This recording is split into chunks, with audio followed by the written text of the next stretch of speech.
Assalamualaikum warahmatullahi wabarakatuh. Kami dari kelompok 4 akan mempresentasikan tentang materi superposisi. Sebelum masuk ke materi, di sini saya akan memperkenalkan anggota nama kelompok 4, yaitu ada Asyifa Maulana, Anissa Nurhasana, Alifa Mariska, Afifah Azizah, dan Adrian Aufa Rizky. Teorema superposisi. Teorema superposisi yaitu memberikan suatu konsep rangkaian yang penting, di mana tiap sumber energi dipertimbangkan secara terpisah. Tiap-tiap efek kemudian dikombinasikan untuk memberikan efek total. Konsep ini dapat digunakan untuk analisis rangkaian yang sederhana. Beberapa pedoman pada rangkaian di mana lebih cocok untuk analisis superposisi, yaitu dibagi menjadi 3. Yang ke-1, lebih dari satu sumber energi. Yang kedua, sumber tegangan atau sumber arus. Yang ketiga, struktur rangkaian sempurna. Ada 6 dasar operasi dalam penerapan teorema superposisi untuk menganalisa rangkaian tersebut. Yang pertama, pilih satu sumber energi. Yang kedua, untuk sumber yang lain dibagi menjadi 2, yaitu A. Sumber tegangan dihubung singkat atau short circuit. Yang B. Sumber arus dihubung buka atau open circuit. 3. Hitung resistansi. Yang keempat, tentukan arus atau tegangan tiap-tiap elemen. Catat arah dan polaritasnya. Yang kelima, ulangi langkah 1-4 untuk sumber yang lain. Yang keenam, jumlahkan hasil masing-masing secara dialjabarkan. Pada teorema ini hanya berlaku untuk rangkaian yang bersifat linear, di mana rangkaian linear adalah suatu rangkaian di mana persamaan yang muncul akan memenuhi. Jika Y sama dengan Kx, K sama dengan konstansa, X sama dengan variabel. Dalam setiap rangkaian linear dengan beberapa buah sumber tegangan atau sumber arus dapat dihitung dengan cara yaitu menjumlah aljabarkan tegangan atau arus yang disebabkan tiap sumber independen atau bebas yang bekerja sendiri, dengan semua sumber tegangan independen atau bebas lainnya diganti dengan tahanan dalamnya. Di sini ada beberapa catatan. Yang pertama, jika ada sumber arus, agar arusnya sama dengan 0, maka sumber aruslah yang harus di open circuit. Namun, jika ada sumber tegangan, maka sumber tegangannya yang harus di short circuit. Yang ketiga, jika terdapat n buah sumber bebas, maka terdapat n buah keadaan rangkaian yang dianalisis, di mana nantinya n buah keadaan tersebutlah yang akan dijumlahkan. Dan yang terakhir, jika terdapat beberapa buah sumber tak bebas, maka tetap saja teorema superposisi menghitung untuk n buah keadaan dari n buah sumber yang bebasnya. Nah, di sini ada 2 contoh soal yang di kedua soal ini kita sama-sama disuruh untuk menghitung arus yang mengalir dengan cara menggunakan teorema superposisi. Langsung aja masuk ke pembahasan nomor 1.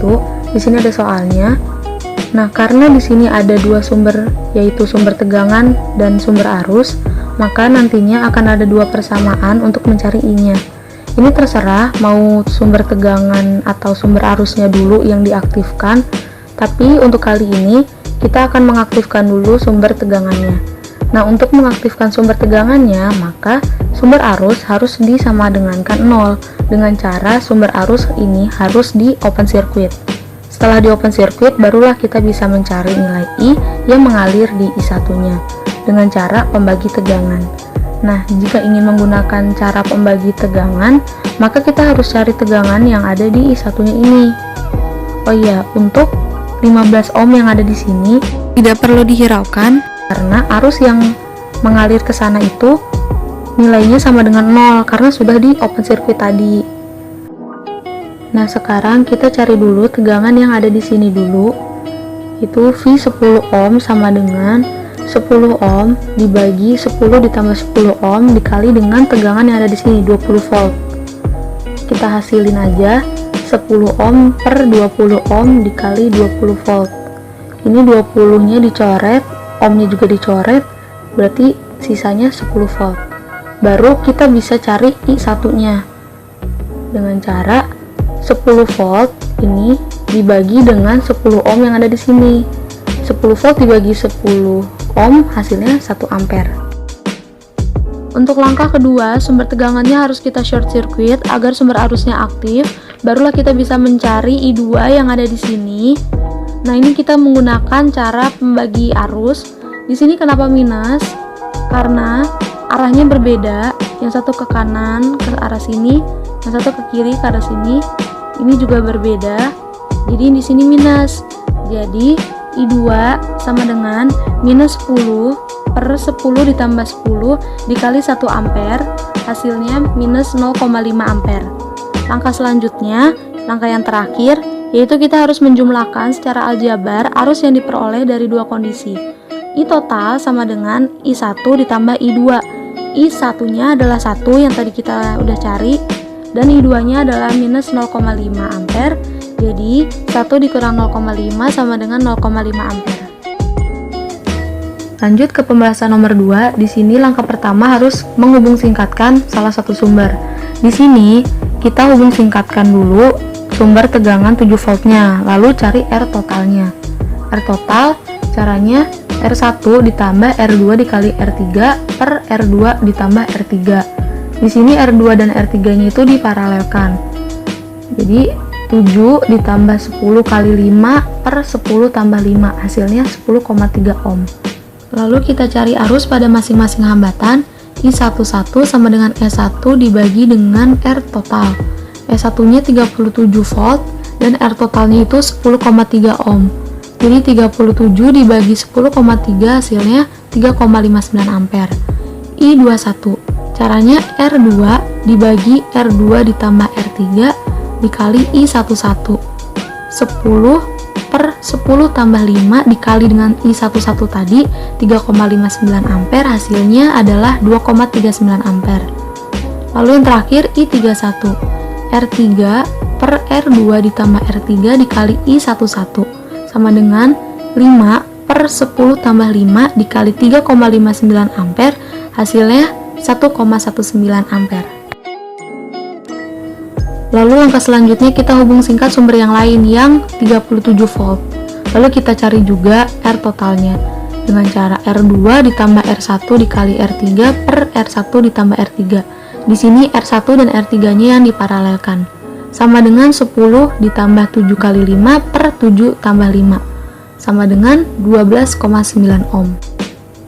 Lalu kita cari juga arus pada masing-masing hambatan ini. I12 sama dengan E2 per R total, E2 nya 7, R totalnya 12,9 ohm. Jadi 7 per 12,9 sama dengan 0,54 ampere. Lalu I22 sama dengan R1 per R1 tambah R3 dikali I12 sama dengan 7 per 7 plus 5 dikali 0,54 ampere, hasilnya 0,315 ampere. Lalu yang ketiga I32 sama dengan R3 per R1 tambah R3 dikali I12 sama dengan 5 per 7 plus 5 dikali 0,54 ampere, hasilnya 0,225 ampere. Selanjutnya kita bisa lihat berdasarkan sumbernya, yaitu S1 maupun E2 nya.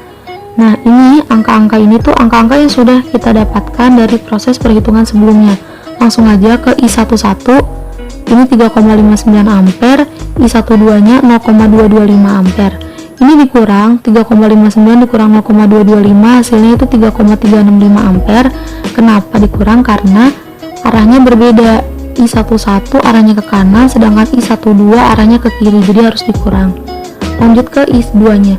I21 itu 2,39 ampere, I22 nya 0,315 ampere, dikurang karena arahnya berbeda, jadi hasilnya 2,075 ampere. Lalu yang terakhir I3 nya. I31 itu 1,19 ampere, lalu I32 nya 0,54 ampere. Jadi ini karena arahnya berbeda juga, jadi hasilnya dikurang dan hasilnya 0,65 ampere. Jadi ini hasil-hasilnya dari I1, I2, dan I3. I1 nya 3,365 ampere, I2 nya 2,075 ampere, dan I3 nya 0,65 ampere. Sekian dari kami, kurang lebihnya mohon maaf. Wassalamualaikum warahmatullahi wabarakatuh.